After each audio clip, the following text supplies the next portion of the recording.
আসসালামু আলাইকুম, hello everyone, welcome back to my another blog. কেমন আছেন সবাই?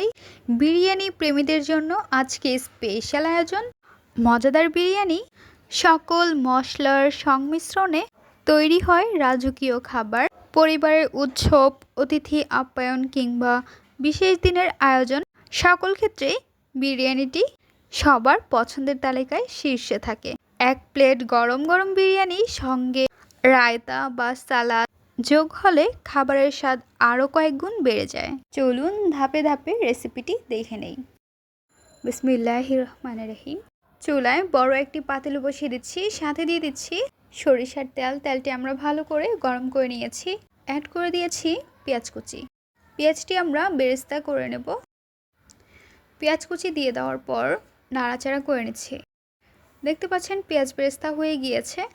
এখান থেকে অল্প পরিমাণ পেঁয়াজ বেরেস্তা আমরা উঠিয়ে নেব। বাকি যে অর্ধেক পেঁয়াজ বেরেস্তা রয়েছে তার মধ্যে চিকেন আমরা দিয়ে দিব। চিকেন দেওয়ার পর গরম মশলা অ্যাড করে নেব। দিয়ে দিচ্ছি এলাচ, লং, বড় এলাচ, স্টার মশলা, তেজপাতা, দারচিনি। গরম মশলা দিয়ে দেওয়ার পর অ্যাড করে নেব আলু। আলু দেওয়ার পর নেড়ে চেড়ে নেব। এখন আমরা দিয়ে দেব আদা এবং রসুন বাটা 2.5 টেবিল চামচ, স্লাইস করে রাখা টমেটো, দিয়ে দিচ্ছি ভাজা জিরের গুঁড়ো, মিক্সড মশলা, চিলি ফ্লেক্স, ঝালের পরিমাণ একটু বেশি দিয়েছি, সাথে অ্যাড করে নিয়েছি স্বাদ অনুযায়ী লবণ। খুন্তির সাহায্যে নেড়ে চেড়ে নেব। এখন দিয়ে দিচ্ছি কাঁচামরিচের পেস্ট 2 টেবিল চামচ। আবারও নেড়ে চেড়ে মশলার সঙ্গে মিক্সড করে নেব। ঢাকনা দিয়ে ঢেকে রেখে দেব। এখানে আমরা 2টি লেবু নিয়েছি। লেবুর রসটি বের করে নিতে হবে। ঢাকনাটি উঠিয়ে নিচ্ছি। খুন্তির সাহায্যে নেড়ে চেড়ে নেব। এখন অ্যাড করে নেব টক দই, সাথে দিয়ে দিচ্ছি চিপে রাখা লেবুর রস। লেবুর রস দিয়ে দেওয়ার পর খুন্তির সাহায্যে নেড়ে চেড়ে নেব। চলে আসলাম 3 মিনিট পর। ঢাকনাটি উঠিয়ে নেড়ে চেড়ে নিচ্ছি। এখন আমরা দিয়ে দিব কাজু বাদাম, পেস্তা বাদাম এবং কাঠবাদামের পেস্ট। এর সাথে রয়েছে পোস্তদানা বাটা। দিয়ে দিব ভাজা জিরের গুঁড়ো। নেড়ে চেড়ে নেব। মুরগির মাংসটি ভালো করে কষানো হয়ে গিয়েছে। এখন আমরা একটি থালের মধ্যে মাংসগুলো উঠিয়ে নিচ্ছি। মুরগির মাংসটি উঠিয়ে নিয়েছি। আলুগুলো পাতিলে রেখেছি ভালোভাবে সেদ্ধ হওয়ার জন্য। নাড়াচাড়া করে নিচ্ছি। আরেকটি চুলায় আমরা গরম পানি বসিয়ে দিয়েছি। এখন খুন্তির সাহায্যে নেড়ে চেড়ে নেব। তবে একটু পরপরই নাড়াচাড়া করে নিতে হবে যেন নিচে না লেগে যায়। চুলায় বড় একটি সসপ্যান বসিয়ে দিচ্ছি। তেল অ্যাড করে নিয়েছি। সাথে দিয়ে দিচ্ছি আদা এবং রসুন বাটা। গরম মশলাগুলোও সাথে অ্যাড করে নেব। এখানে গরম মশলার মধ্যে রয়েছে তেজপাতা, এলাচ, দারচিনি, লং, বড় এলাচ, স্টার মশলা। এখন আমরা দিয়ে দিব পোলাওয়ের চাল। পোলাওয়ের চালটি ভালো করে ধুয়ে 30 মিনিটের মতো আমরা ভিজিয়ে রেখে দিয়েছিলাম। পোলাওয়ের চালটি আমরা কষিয়ে নিব। এখন দিয়ে দিচ্ছি লবণ। স্বাদ অনুযায়ী লবণ দিয়ে নাড়াচাড়া করে নিব।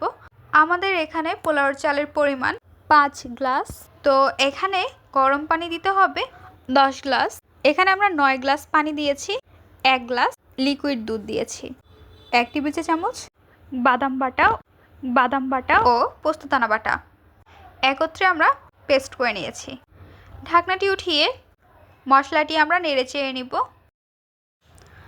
নাড়াচাড়া করা হয়ে গিয়েছে। এখন আমরা এর মধ্যে দিয়ে দিব কষিয়ে রাখা মুরগির মাংস। মুরগির মাংস দিয়ে দেওয়ার পর আবারও খুন্তির সাহায্যে ভালো করে নেড়ে চেড়ে নিতে হবে। ঢাকনাটি উঠিয়ে নিচ্ছি। খুন্তি দিয়ে নেড়ে চেড়ে নিব। চলে আসলাম 3 মিনিট পর।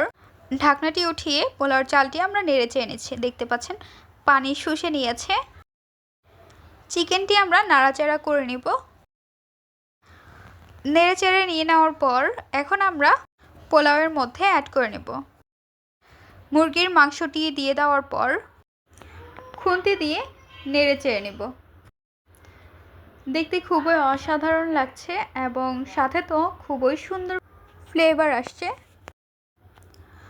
তো নাড়াচাড়াও করা হয়ে গিয়েছে। এখন আমরা এর মধ্যে দিয়ে দিব টমেটোর স্লাইস, সাথে দিয়ে দিচ্ছি পেঁয়াজ বেরেস্তা।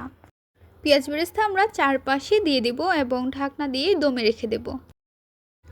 ঢাকনাটি উঠিয়ে নিচ্ছি। এত সুন্দর গ্রানে তো রান্নাঘর পুরাই ভরে গিয়েছে। খুন্তির সাহায্যে উল্টিয়ে পাল্টিয়ে আমরা নেড়ে চেড়ে নিচ্ছি।